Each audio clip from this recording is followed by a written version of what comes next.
If you haven't heard of Anchor by Spotify, you got to check it out. I've been using it for my podcast and it's been great. I can edit, I can record, I can distribute it to every platform I need, including Apple Podcasts and Spotify. It's everything that you need to record your podcast in one place. You can use it on your phone app or you can use it on your computer. So you really need to go check it out. You can download it at your app store or you can download it at anchor.fm. Happy recording.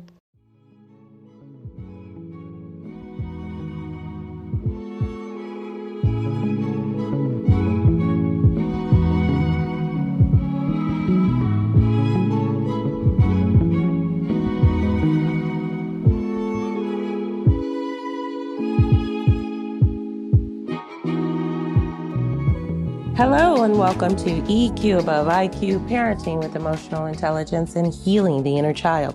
My name is Trina Casey and I'm your host. And thank you for joining me.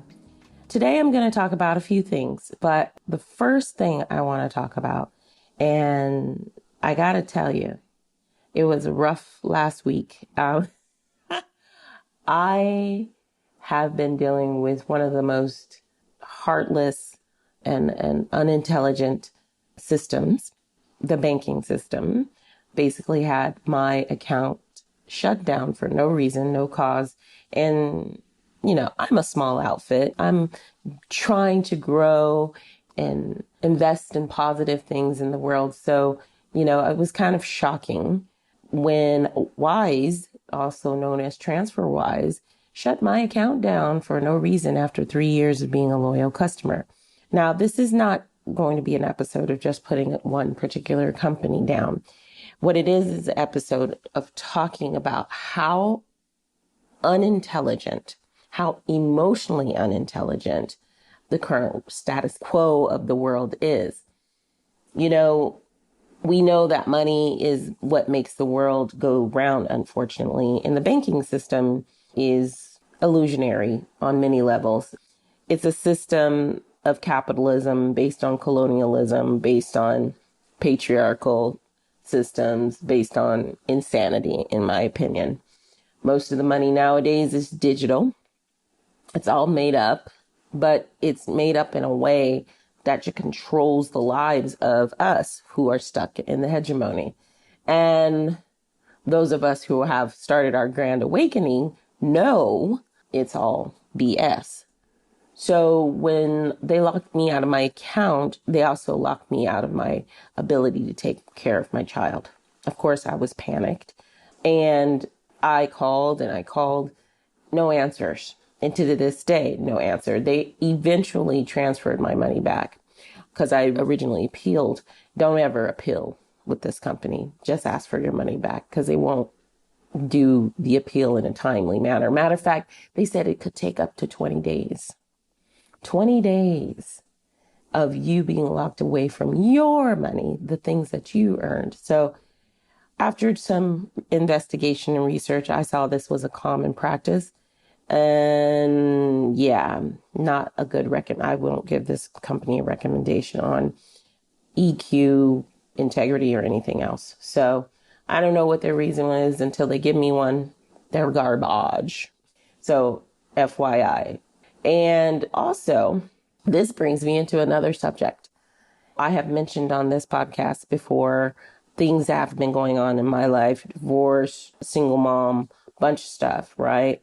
My son goes to a school and here where we are. And, one of the things that really irks me, and I've been hearing this from several parents, not just myself, is the approach of teachers and the people in authority. His teacher, my son's teacher, completely publicly ridicules him quite often. Knowing that we have some neurodivergent situation with him and even with myself, knowing this and knowing what we're going through, she still opted to humiliate him in front of his class. And there's been some bullying. And just the week before, one of his classmates, who I found out has been terrorizing both classes with racial slurs And I think I mentioned that in the last episode. So you want to single out my child. Yeah, it's not going to happen. So in this episode, I'm going to talk about some ways that we can handle that because it's not acceptable. It's not emotionally intelligent. And I just don't understand how people, in particular people who work with children, are so quick to lose their social emotional learning. Did they ever have it? Did they get trained in it? It's all a bunch of cover up, the classes, because I see kids suffering in schools all the time. I don't even think school teaches them anything of value other than how to be a robot, how to become one with the hegemony. And one day I hope that I can open up my own school in order to integrate emotional intelligence into every aspect of academia, because it's possible. I've done it. I do it in my writing class, mindful storytellers, and, where we develop book based on the 5 principles of emotional intelligence, which are self-awareness, self-regulation, compassion, motivation, and community skills or social skills. So one of the things that I won't tolerate is ridicule. I had my son move from another teacher because of this style of humiliation to the child. What that teacher doesn't understand is that they become the bully, and then they encourage the rest of the class to bully your child. So here are some really good steps that I want you as parents of EQ parents to do. Document all bullying incidents. Send an email, but most of all, please support your child. I think one of the things that this singling out is happening is because of a previous incident where I said, what did the little girl do? I'm always going to be on the side of my child. I'm also going to hold them accountable. It's not like I just say, oh, he's right. I look at the situation and I look at the best practices to solve it. So if you demonstrate to me that you're not following the best practices and my child is entrusted in your hands, then yes, I'm going to have the problem with you. Because guess what? My child is a child and you are the adult. And when that happens, you have a larger piece of the accountability because the child is learning from you how to behave, how to regulate, how to show compassion, how to be motivated to be better in class. And this time, as I mentioned in the previous episode, is puberty. A lot of hormones going around. Is it an excuse for bad behavior? No. Accountability still is in place, but what we don't do is bully children. And we definitely don't do that in front of their peers. So support and reassure your child because they're going to question their value and worth. And if your child is going through some of the things my child is going through, you need to keep their self-esteem high. Okay? I'm not saying that you don't tell them what they did wrong, because that's the first question I say is, what happened? What prompted this? Who said what? Why did they say it? So I've seen a pattern happening, because my kid's confident, and that's not what authoritative teachers like. They want to be able to completely control the classroom and your child. And I get that if you have, 20 kids in a class, you can't have them all mouthing off to you. But you pull kids aside privately to have conversation. You do not humiliate them in front of the whole class. It's not going to do anything positive, and it's definitely not going to build respect. As a teacher who's been in the classroom, children do not respect teachers who behave in this way. They fear them. And we've got enough of that. We've got enough of that in the world right now. So don't tell me you've done work in social emotional learning and emotional intelligence if you are not applying it to the kids that you are tutoring, teaching, and taking care of.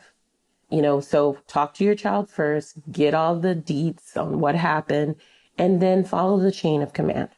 The first thing that I did is I emailed this teacher. I actually was trying to meet with her last week when I really started getting under my skin, because every week or so there was some incident, and every week or so, I saw how the situation could have been handled better. And some people's ego can't take any type of, hey, could you try to do this? They take it as special treatment. They take it as something else. But guess what? If you treated all the kids in the classroom the same way, you probably have better results. So follow the chain of command. I also CC'd the principal of this school. Now, you might want to consider meeting with the teacher, which I originally planned to do before this incident happened. Additional incident happened. I've been keeping myself pretty calm. I've had a lot to juggle. And, I've been checking in with my son every single time I say. And the reason why you want to talk to them first is because at some point they might admit they caused the problem, or they might admit that they were in a bad mood and they took it the wrong way. Give your child a chance to be accountable for his behavior. But if you start seeing a pattern, you need to handle it immediately. And so you meet with the teacher. I have met with the teacher on a previous occasion explaining this type of mode is not working with him. She obviously didn't take it very seriously, because you have to express your concerns. You can't let it build up. I try to catch it very early on. Unfortunately, because of the overload teachers experience, they start to lose it. And if they're not well, on top of that, I get it, but you still need to self-regulate with children. And this time, since I had previously talked to her about it, I took it to a higher step. So the principal will be involved. And then if that doesn't get resolved, you take it up to the higher, chain of command. The point is, you don't let bullying go on. You don't do it, or your child will suffer, and suffer in such a horrible way. Many times our children are just the prey of really insecure people who get into positions of authority and see easy marks. People are human before they are their job. And so some people take the role of teaching very seriously in wanting to send out into the world better versions of themselves and other people, but some are there for a paycheck. And I get it. We're all in survival mode sometimes, and as I stated before in the beginning of this episode, money is kind of important right now. Forever, unfortunately, because this world is built on is colonialistic greed. And until we find a way out of that, that's just our reality. So support, contribute, go to thisreallifebooks.com. No, I'm serious though. I got to take care of kids. So my point is this: until we get more emotionally intelligent with ourselves and with our systems, we're going to have a repeat every single time. And there's going to be generational trauma passed on forever. The way that the system is set up now with education, your child is at school more when they hit a certain age than with you. I'm staunchly against that. I believe school should be no more than 4 hours a day. I think that your work week should be no more than 4 hours a day. I think that it's a possibility and capability for that to happen all the time, the whole time, if we move towards a more egalitarian existence. But that's not the world we live in. We live in a world of oppression, greed, and depression.